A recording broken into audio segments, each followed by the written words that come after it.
Hello my all dear friends and students. Welcome and welcome back on our YouTube channel. In this video we are going to learn what is house related sentences, and I will also give you some vocabulary related to house, which is very important to improve our spoken English, of course, as well as for grammar. It will help you to get fluent in spoken English. Okay, so please do not skip, watch till the last so you can learn more and more. Before starting, I would like to request to all of you friends, if you didn't watch my all videos, then please go and check out, because that all are very important. Okay, so let's start it. The first one is घर साफ सफाई मांग रहा है, जब गंदा हो जाता है घर तो कहते हैं ना कि ऐसा लगता है घर को थोड़ा साफ सफाई चाहिए। एक दूसरे इनडायरेक्ट वे में कहने का मतलब है घर को साफ सफाई चाहिए, ठीक है।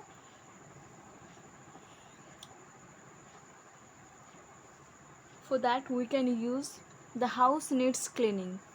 The house needs cleaning. Okay, the house needs cleaning. The second one is चलो घर की साफ़ सफाई करते हैं, चलो घर की साफ़ सफाई करते हैं। लाइक वी से दीपावली आ रही है, होली आ रही है, तो कहते हैं ना मम्मी कि बेटा चलो घर की साफ़ सफाई करते, ठीक है, आज आप कोचिंग या स्कूल से छुट्टी ले लो, तो उसको कहेंगे let's clean up the house.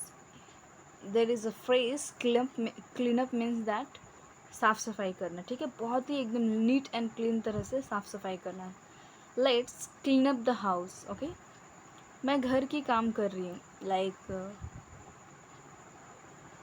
जब आप काम करते हैं और कोई कॉल करता है तो कहते हैं ना कि क्या कर रहे हैं, तो हम लोग कहते हैं ना कि मैं घर की साफ़ सफाई कर रही हूँ, तो उसको कहेंगे हम लोग इंग्लिश में I am doing the house hold chores, ठीक है। इसको चोर्स पढ़ते हैं, इसको कोर्स नहीं पढ़ेंगे फ्रेंड्स, बच्चों इसको कोर्स नहीं चोर्स पढ़ेंगे, ठीक है। चोर्स हाउस होल्ड, घर की, चोर्स घर का काम। फिर से एक और देख लेते हैं, इसको क्या पढ़ेंगे, I am doing the house hold chores. I hope it's clear. The next one is मैं झाड़ू लगा रही हूँ, इसको बोलेंगे I am sweeping up. Sweeping up, this is a phrase, ये एक तरह का फ्रेज है, इसलिए मैं यूज़ किया स्वीपिंग अप, झाड़ू लगा रहे, ठीक है।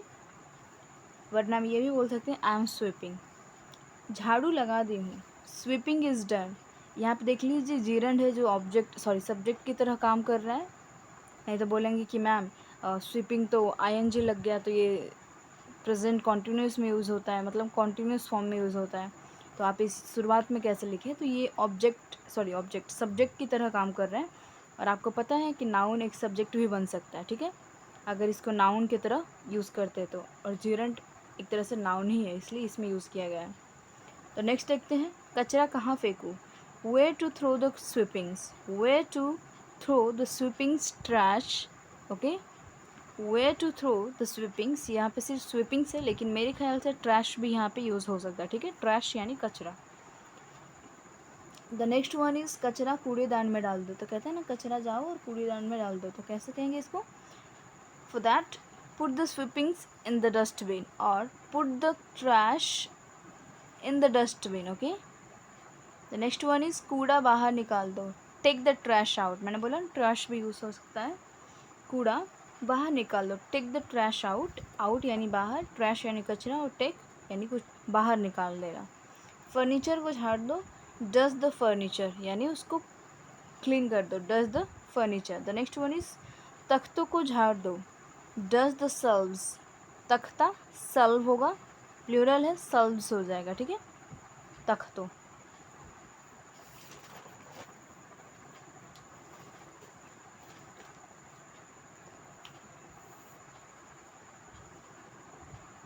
And in this video I will only give you 20 sentences. Okay, part 2 बना दूंगी, पार्ट 3 बना दूंगी, ऐसे करके पार्ट इसका बना दूंगी।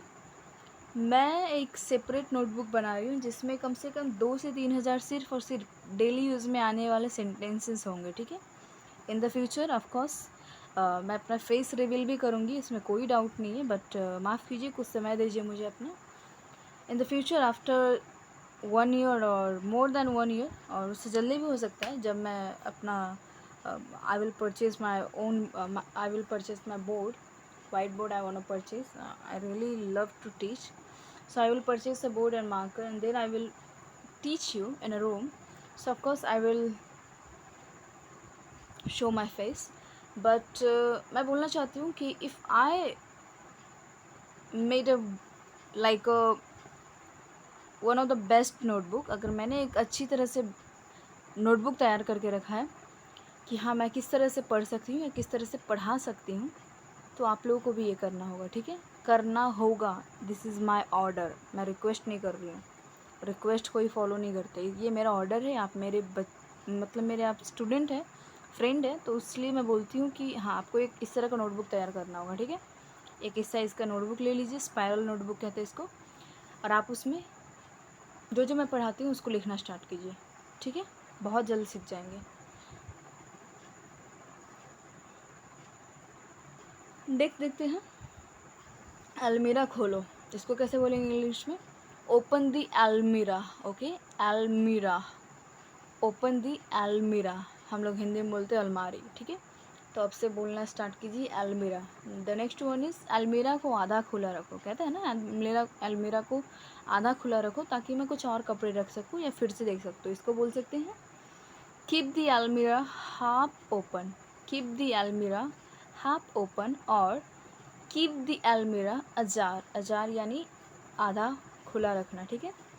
यहाँ पे मैं दी क्यों पढ़ रही हूँ, द क्यों नहीं पढ़ा रही हूँ, नाउन जब पढ़ाऊँगी तो क्लियर कर दूँगी। वैसे वॉल होता है ना, वॉल, AEOUI, तो जब वो हम यूज़ करते हैं तो उसके पहले जो भी आता है ना उसको हम एज अ सॉफ्ट पढ़ते हैं, ठीक है, एज अ सॉफ्ट उसको पढ़ा जाता है। दी पढ़ रहे तो सॉफ्ट है, द पढ़ रहे तो वो स्ट्रॉन्ग है, तो यहाँ पे दी पढ़ा जाता है, और कोई बात नहीं, और इसको डिटेल में पढ़ाऊँगी नाउन के चैप्टर में। द नेक्स्ट वन इज़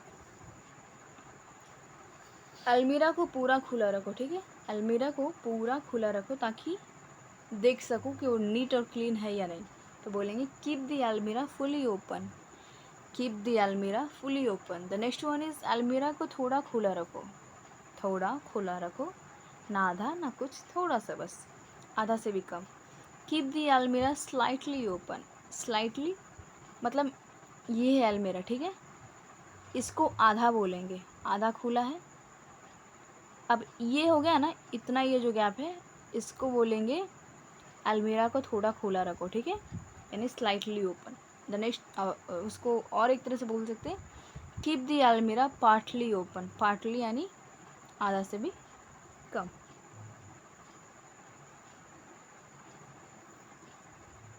देख लेते हैं, दरवाज़ा खोलो, ये तो सबको पता है, ओपन द डोर, दरवाजे को आधा खुला रखो, keep the door half open और कीप द डोर अजार, दोनों ही सेम है, आप अजार भी यूज़ कीजिए, थोड़ा अच्छा लगेगा बोलने में। दरवाजे को पूरा खुला रखो, keep the door fully open, keep the door fully open. दरवाजे को थोड़ा खुला रखो, keep the door slightly open और keep the door partly open. कपड़ों को अलमीरा में रख दो, तो इसको कैसे बोलेंगे? कहते हैं मम्मी बाबू कपड़े को अलमीरा में रख दो, तो उसको बोलेंगे put the clothes into the अलमीरा और keep the clothes into the अलमीरा। फिर से एक बार सुन लीजिए, put the clothes into the अलमीरा और keep the clothes into the अलमीरा। एक और है, देख लेते हैं, कपड़े ठीक से रखो, इधर उधर मत बिखराओ, कहते हैं, इसको बोलिएगा कीप द क्लोथ्स और put the clothes properly, don't mashup, mashup यानी बिखराना, पंगा लेना, एक तरह से बोल सकते, कहते हैं ना डोंट मेशअप विद मी, तो यही होता है। आगे की बाकी जो पार्ट 2 पार्ट 3 है वो नेक्स्ट वीडियो में पढ़ाऊँगी, फ़िलहाल के लिए आज इतना ही, ज़्यादा प्रेशर नहीं लेंगे, ओके।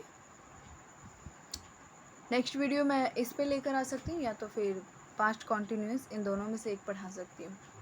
ये मत सोचिए कि टेंस कंटिन्यू नहीं कर रही हूँ या पढ़ा रही हूँ, ये उससे ज़्यादा इम्पोर्टेंट है, ठीक है, उससे ज़्यादा मैं इसको इम्पोर्टेंट मानती हूँ मेरे अकॉर्डिंग, बाकी जो भी कहे, तो आप इसको याद कीजिएगा, बाकी मैं वो पढ़ाऊँगी ही, टेंस कंटिन्यू रखूँगी। तो चलिए फ्रेंड्स, मिलते हैं नेक्स्ट वीडियो में। आई होप आप लोग के लिए वीडियो यूज़फुल होगा। और यूज़फुल होगा तो प्लीज़ इसको शेयर कीजिएगा स्टडी ग्रुप में, चैनल को सब्सक्राइब कीजिएगा, और बाकी आपको पता है लाइक और शेयर करना, और कमेंट एक कीजिएगा बेहतर से, ताकि मुझे और मोटिवेशन मिल सके।